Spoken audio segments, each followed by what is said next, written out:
내가 내 마음을 표현하는 것은 건강한 소통을 위해서입니다. 우리가 가지고 있는 묵은 것을 열심히 퍼내면 그 안에서 하나님이 주시는 풍성함을 누릴 수 있는 겁니다. 하나님께서 정하신 절대 법칙입니다. 여러분을 풍성한 삶으로 초대하시는 하나님의 은혜의 세계 속으로 여러분들을 초대합니다. 많은 시청을 부탁드립니다.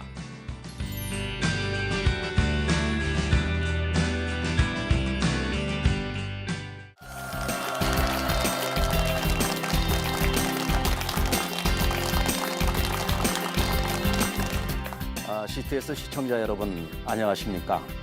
저는 상남교회 이창교 목사입니다. 저는 이번 4인 4색을 통해서 여러분들과 함께 행복한 소통, 풍성한 삶으로 여러분들을 초대하고 싶습니다. 하나님께서는 우리 모두가 풍성한 삶을 살기를 원하고 계십니다.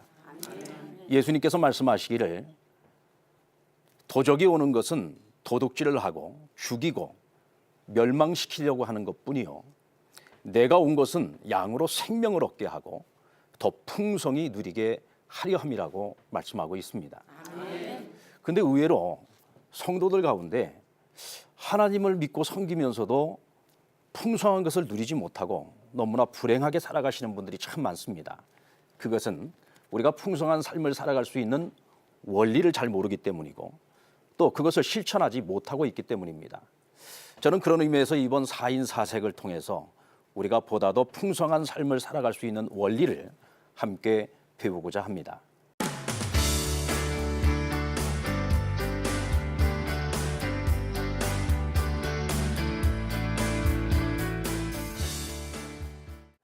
미국의 모 방송국에서 리얼리티 프로그램으로 언더커버 보스라고 하는 프로를 만든 적이 있습니다. 근데 이 프로가 미국에서도 굉장한 호응을 얻었고요. 우리 한국의 모 방송사에서도 상당히 호응을 얻었던 그런 프로입니다. 미국의 대기업의 회장들이 말단 직원으로 위장 취업을 하는 겁니다. 그리고 생산 현장에서 또 서비스 현장에서 직원들이 어떤 환경 속에서 어떤 일을 하고 있는지 또 그들에게 어떤 애로사항이 있는지 회장님이 그냥 탁상에 앉아가지고 이래라 저래라 하는 것이 아니라 직접 삶의 현장 속으로 들어가서 직원들의 생활을 체험을 하는 것이죠. 그리고 그들과 함께 소통을 하기 위해서 그런 노력하는 모습들을 보여주었습니다. 이 프로를 통해서 말하려고 하는 메시지가 무엇이었을까요? 그것은 건강한 소통입니다. 소통을 위해서는 다른 사람들 보고 당신이 변해야 됩니다. 이것이 아니라 내가 먼저 변해야 된다는 것이죠. 변하지 않고는 소통할 수 없다는 것입니다. 하나님께서 이 세상에 인간의 몸을 입고 오신 목적이 무엇이었을까요? 그것은 건강한 소통을 위해서입니다. 서로를 잘 이해하지 못하면요, 막혀있는 관계를 회복하기가 어렵습니다. 만약에 소통을 위한 주님의 이런 노력이 없었다고 한다면 우리는 여전히 하나님을 이해할 수 없고 하나님과 건강한 소통을 할 수 없었을 겁니다. 그렇다면 오늘 저와 여러분이 이 자리에 이렇게 앉아 있을 이유도 없겠죠. 아마도 지금 세상에서 한참 방황하고 있을 겁니다. 한마디로 말해서 소통이 막히게 되면 관계가 막히고 관계가 막히면 하나님께서 아무리 우리를 축복하시고 우리가 풍성한 삶을 살기를 원하시더라도 우리가 그것을 누릴 수 없는 겁니다.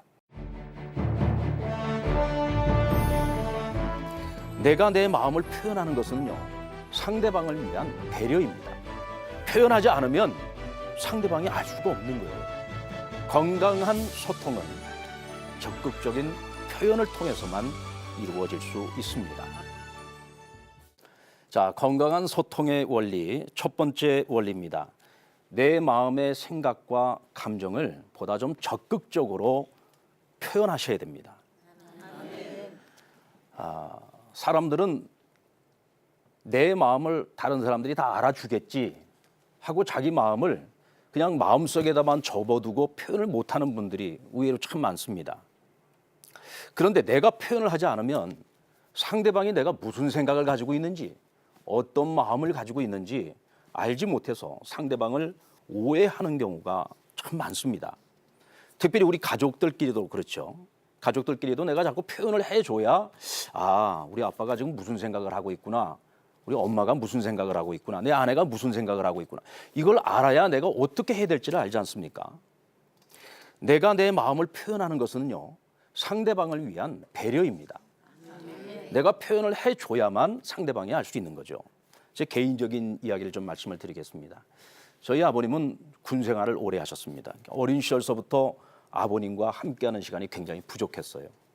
그래서 아버지의 마음을 우리가 잘 몰랐습니다. 워낙 무뚝뚝한 분이시고 말씀을 잘 안 하시니까 우리 자녀들을 얼마나 사랑하는지, 어머니를 사랑하는 것은 알았어요. 워낙 인고 부부에다가 워낙 어머니를 잘 섬기고 사셨기 때문에 어머니를 사랑하시는구나. 그런데 아버님이 저를 사랑한다는 거에 대해서는 제가 잘 받아들이기가 어려웠습니다. 나이를 먹어서도요, 아버지는 나를 별로 사랑하지 않는 것 같아, 늘 그런 마음을 가지고 있었으니까요. 근데 제가 41살 되던 해에 아버님께서 세상을 떠나셨습니다. 아버님이 고열이 오르시고 저녁 내내 잠을 못 주무시고 계셔서 3일 동안을 밤을 새우면서 아버님과 함께한 시간을 가졌습니다. 생전 그런 얘기를 하신 적이 없었는데요, 아버님이 뜬금없이 월남전 이야기를 하시는 거예요. 부산에서 배를 타고 월남으로 떠나기 전에 조용필 씨가 부르는 돌아와요 부산항해가 울려 퍼지는데 하염없이 눈물을 흘리셨다는 거예요. 그리고 헬리콥터를 타고 적진으로 들어갈 때 밑에서 베트공들이 막 총을 쏘면은 이 철갑탄 같은 것은 이 헬리콥터를 뚫고 막 들어온답니다. 그럼 총알이 막 옆으로 막 빗발듯이 날아드는 거예요. 그 순간에 무슨 생각을 하겠습니까? 그저 아무 생각도 없이 머리가 하얘지는데 딱 자녀들만 생각이 나고 사랑하는 아내만 생각이 나더라는 거예요. 근데 왜 저희 아버님이 뜬금없이 그 말씀을 하셨을까요?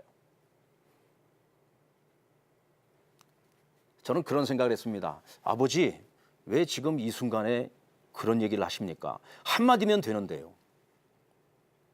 나는 내 어머니와 너희들만 사랑했어. 내가 너희에게 표현하지 못했던 거 미안하다. 나는 정말 너희를 사랑했단다. 이 말씀 한마디만 하시면 되는데 이 표현을 못 하시는 겁니다. 그러니까 그것도 둘러서 말씀을 하신 거예요. 월남전에 가서. 저는 그 일이 있은 후에 아버지를 좀 더 이해할 수 있게 되었습니다. 왜 아버지는 저렇게 표현을 안 하실까라고 하는 것 때문에 아버지에 대한 오해가 있었지만, 아버지가 이와 같이 표현하는 것이 서투신 분이었구나. 내가 조금 더 먼저 마음을 열고 내가 조금 더 아버지에게 가까이 다가가서 내가 먼저 입을 열었다면 나는 아버지를 더 많이 이해할 수 있었고 아버지와 더 많은 소통을 이룰 수 있었을 텐데라는 아쉬움이 남았습니다. 여러분들, 사랑을 꼭 말로만 표현을 해야 됩니까? 꼭 말로만 표현을 해야 하나요? 네. 사랑은요, 말로 표현해야 됩니다. 표현하지 않으면 상대방이 알 수가 없는 거예요. 말로 표현하는 것처럼 좋은 게 없습니다. 그래야 상대방이 나를 알고 이해하고 건강한 소통을 이룰 수 있기 때문입니다. 자, 우리 한번 옆에 분들하고 서로 같이 한번 소통을 해보실까요? 자, 우리 한번 두 분씩 짝을 지어 보십시오. 두 분씩 짝을 지어 보시고요.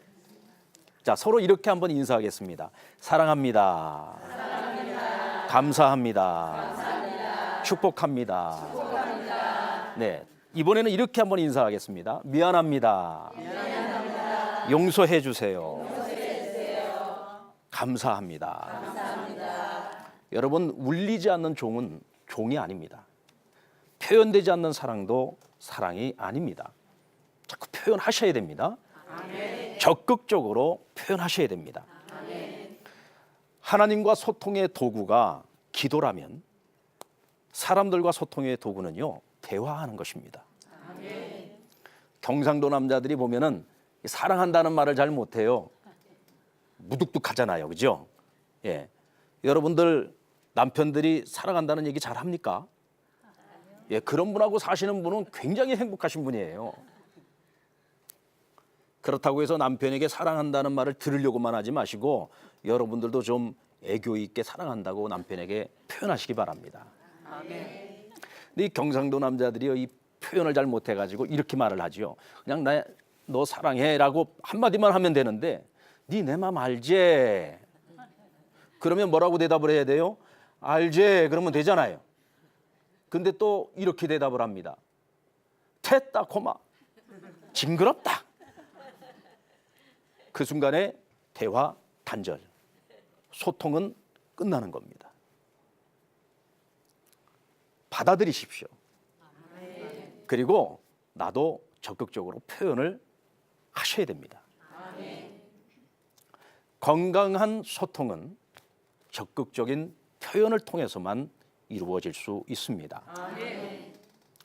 내 마음과 생각을 표현하는 것은 상대방을 위한 배려라는 사실을 꼭 기억하시기 바랍니다.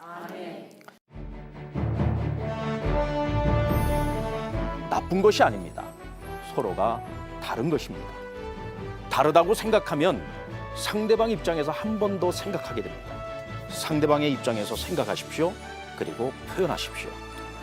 이때 건강한 소통이 이루어질 수 있습니다. 건강한 소통의 두 번째 원리는 상대방의 입장을 생각하고 표현하라는 것입니다. 창세기 15장에 보면은 하나님께서 10년 만에 아브라함에게 찾아오셔서 후사에 대한 약속과 땅에 대한 약속을 다시 하고 있는 것을 볼 수 있습니다.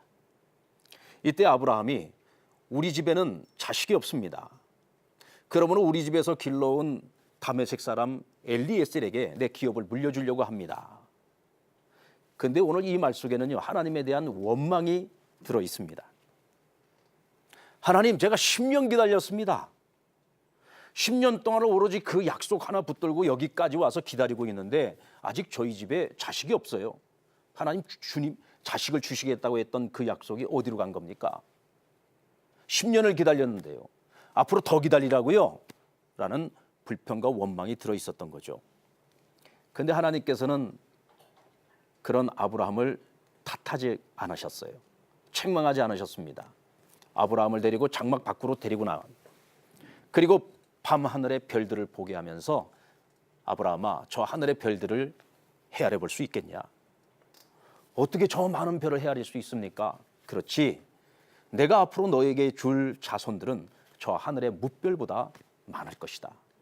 그러니 내가 너에게 하는 이 약속을 믿어줬으면 좋겠다.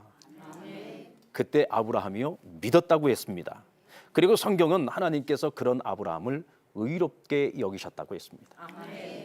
아브라함의 믿음이 대단했기 때문이 아닙니다. 믿지 못하는 아브라함으로 하여금 믿을 수 있도록 말씀으로 하셨을 때 못 믿으니까 시청각적으로 보여주시면서 이렇게 해서라도 믿는 자가 되라는 것이죠. 이때 아브라함이 믿었고 그를 의롭게 여기셨습니다. 항상 하나님께서는요, 자기 입장에서 우리를 보시지 않습니다.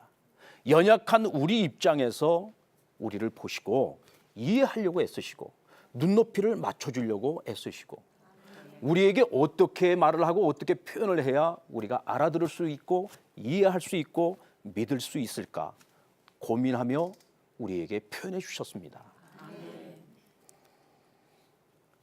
이제 우리도 내 입장에서만 생각하지 마시고 상대방의 입장에서 생각해 보시기 바랍니다. 종종 이런 분들이 있습니다. 아, 저 사람 너무 나빠. 나는 정말 저 사람만 없으면 좋겠어. 그런데 가만히 제3자의 입장에서 두 사람을 살펴보면은 이 사람이 나쁜 게 아닙니다. 이 사람과 이 사람이 서로 달라요. 성격이 다르고 기질이 다르고 생각하는 방식, 삶의 방식이 다릅니다. 이 사람은 나와 다르다는 것 때문에 상대방을 나쁘다고 자꾸 이야기를 하고 있습니다. 그런데 여러분, 나쁘다고 생각하는 것과 다르다고 생각하는 것이 같습니까? 다릅니까? 분명히 다르죠. 나쁘다고 생각할 때 관계가 막히고요, 소통이 막힙니다. 다르다고 생각하면 상대방 입장에서 한 번 더 생각하게 됩니다. 이 상황에서 내가 어떤 말을 해야 할까? 어떤 말을 해야 좋은 관계가 맺어질 수 있을까? 그래서 소통이 이루어질 수 있는 겁니다. 생각을 바꾸시기 바랍니다. 나쁜 것이 아닙니다. 서로가 다른 것입니다. 상대방의 입장에서 생각하십시오. 그리고 표현하십시오. 이때 건강한 소통이 이루어질 수 있습니다.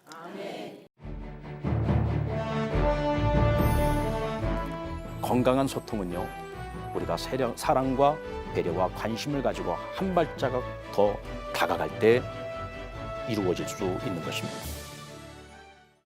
건강한 소통의 세 번째 원리입니다. 따뜻한 사랑과 배려의 마음을 가지십시오. 요한복음 21장에 예수님을 3번 부인했던 베드로가 부활하신 예수님의 얼굴을 뵐 낯이 없습니다. 너무 부끄러웠습니다. 창피했습니다. 그래서 그는 갈릴리로 돌아가서 체념에 빠져 있었어요. 이때 예수님께서 그 베드로를 찾아가십니다. 그리고 베드로에게 똑같은 질문을 3번씩이나 하셨죠. 어떤 질문입니까? 내가 나를 사랑하느냐? 내가 나를 사랑하느냐? 그 말씀을 하실 때마다 베드로 마음이 얼마나 힘들었을까요? 예수님 사랑하는 거 아시잖아요. 근데 왜 자꾸 저에게 같은 질문을 이렇게 반복하시는 거예요? 얼마나 부담스러웠을까요? 근데 사실 예수님께서는 책망하시거나 그에게 질문하고 있는 것이 아닙니다.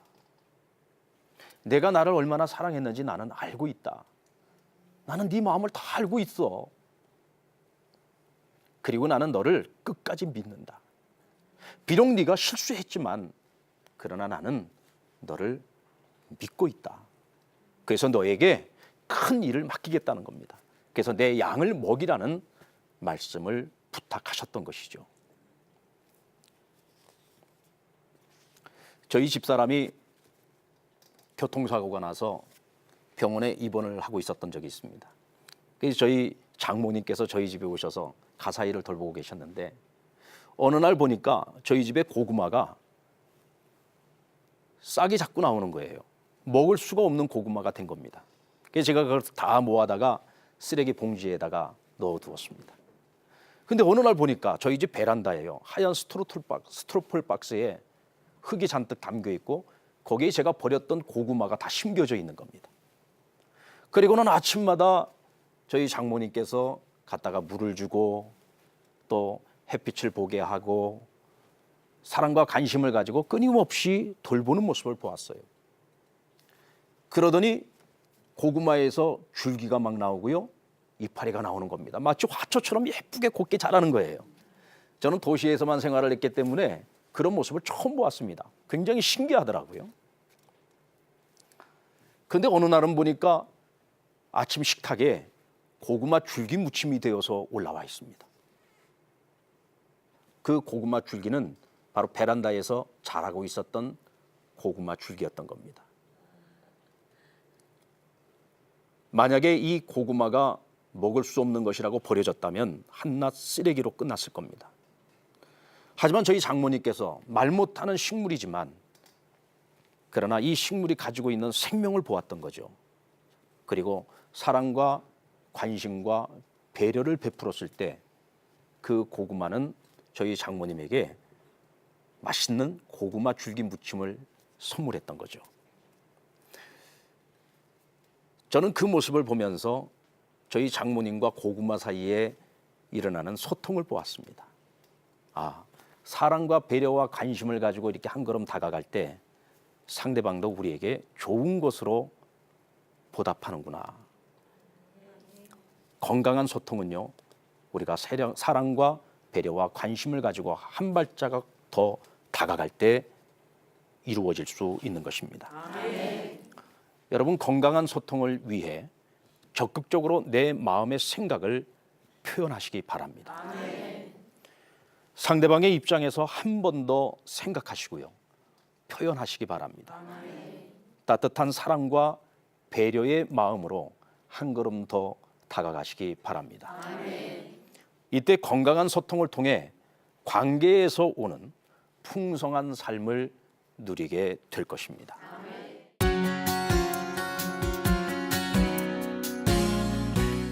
여러분, 오늘 여러분들을 풍성한 삶으로 초대하면서 오늘 첫 번째 시간 관계로 여는 건강한 소통에 대해서 우리가 함께 배웠습니다. 다시 한번 정리를 해드립니다. 건강한 소통을 위해서는 적극적으로 내 마음에 생각하는 것들, 감정을 표현하셔야 됩니다. 그리고 상대방의 입장에서 다시 한번 생각하시고 표현하시기 바랍니다.